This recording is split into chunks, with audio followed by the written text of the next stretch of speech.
The Battle of Savo Island was considered one of the greatest U.S. naval defeats in our entire military history. It was August 9th, 1942. This battle was more of a counter or sneak attack by the Japanese force following Operation Watchtower. Operation Watchtower was the first U.S. offensive in the Pacific Theater. It was led by Admiral Ernest King on August 7th. Marines landed on Florida Island, taking a Japanese airbase. At the same time, they landed across the Sound, taking Guadalcanal. This was a quick victory because there were no troops at Guadalcanal. It was just simply construction workers, and they had not actually completed the airstrip yet, so there was no military support there. Following the successful invasions, Japanese Vice Admiral Gunichi Mikawa began planning the Japanese counterattack. This map here shows you Guadalcanal on the very bottom, and if you look in the middle, there's Savo Island here, and then in the top right, there is Florida Island. They were attacking on Florida Island and then straight south on Guadalcanal. Following the successful U.S. invasions of the Guadalcanal and Florida Island, General Gunichi Mikawa was the admiral in charge of the Japanese Navy nearby.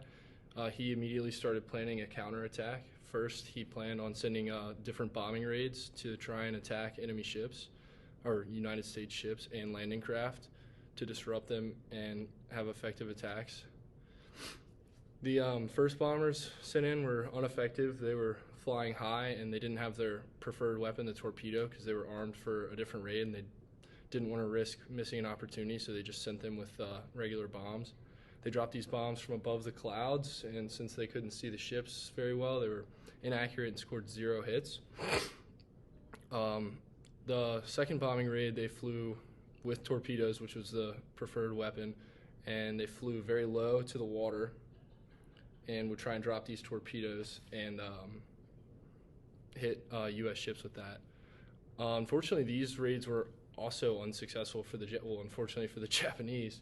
These raids were also unsuccessful, and this was due to the advanced anti-aircraft that the U.S. ships were armed with. They were covered in guns that could put an immense amount of firepower and just lead and explosions in the air, and this essentially limited the Japanese ability to have an effective airstrike on the U.S. ships.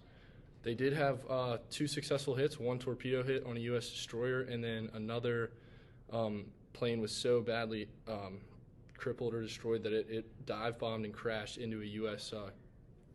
Troop carrier. This is kind of interesting because it hadn't been seen before, and this was like the first major battle in the Pacific, and Japanese are already crashing their planes into our ships, which will be a theme that is continued throughout the war. In order to follow up with the airstrikes, Admiral Mikawa planned to attack with his 4 heavy cruisers, 2 light cruisers, and 1 destroyer. That was the only ships he had at his disposal at the time. He planned to sneak attack by driving down the slot, which was, there were islands on both sides, and then Savo Island in the middle, Guadalcanal here, and then Florida Island was here. He wanted to go down the slot and attack at night. Admiral Mikawa wanted to attack at night, and there are a few reasons for this. One, the Japanese forces had extensive training in night fighting, and they were very proud to say that they were one of the best navies when it comes to nighttime battles. They had the most advanced glass, like in order to see enemies and spot enemies. They also had tactics that they would use by shooting flares with other planes in order to light up the night sky so that they could see their enemies yet remain hidden in the dark. This was his plan. During Admiral Mikawa's early advance, they were spotted by U.S. scout planes. This definitely scared them, and for good reason. They didn't know whether or not to expect a follow-up with bombers or some type of counterattack. They also didn't think that they had the element of surprise anymore, and were honestly expecting to pull up on U.S. ships that were prepared for combat. Luckily for them, this sighting was never reported due to the failure in communications and having multiple zones. This allowed Admiral Mikawa to have the element of surprise, even though that they didn't know if they still had that element.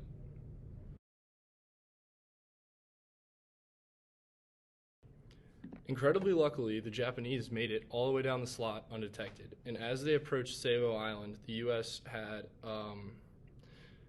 a weak line of defense set up. They had 2 destroyers running back and forth as a patrol to spot incoming enemy ships, but unfortunately, they never spotted the Japanese fleet, and they were able to slip by the ships undetected, leaving them in a position to attack both the ships guarding Guatemala Canal and Florida Island.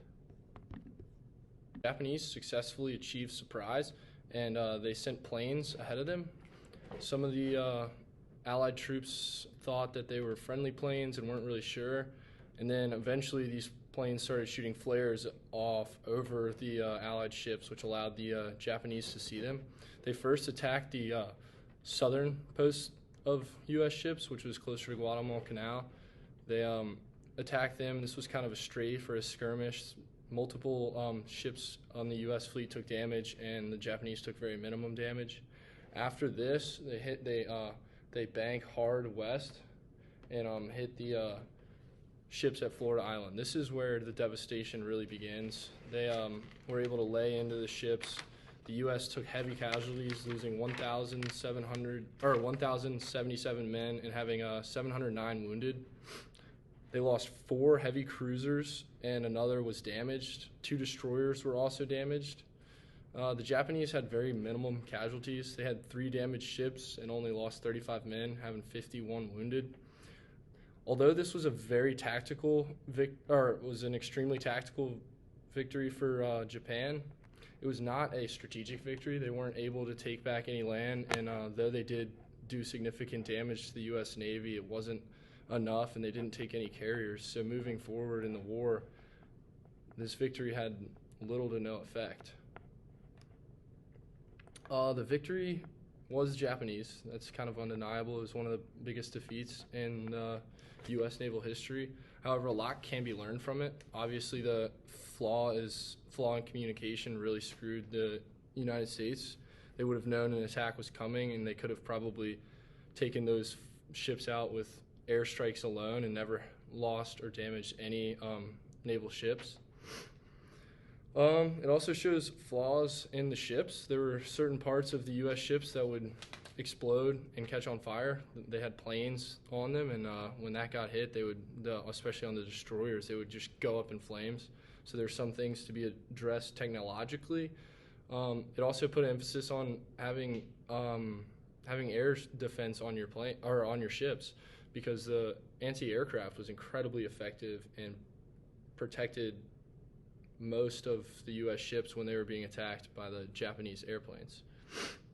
And then there's always the question of like the kamikaze thing. This was the first time a plane in World War II was crashed into a ship, I guess, other than Pearl Harbor. So that theme is continued, and it's something interesting that I wanted to put a little emphasis on because of the way the Japanese fight versus the way that the U.S. fight. And I think it's interesting that they're willing to crash their planes and suicide bomb U.S. ships, and that's seen as heroic by them and seen as like kamikaze, like crazy to us.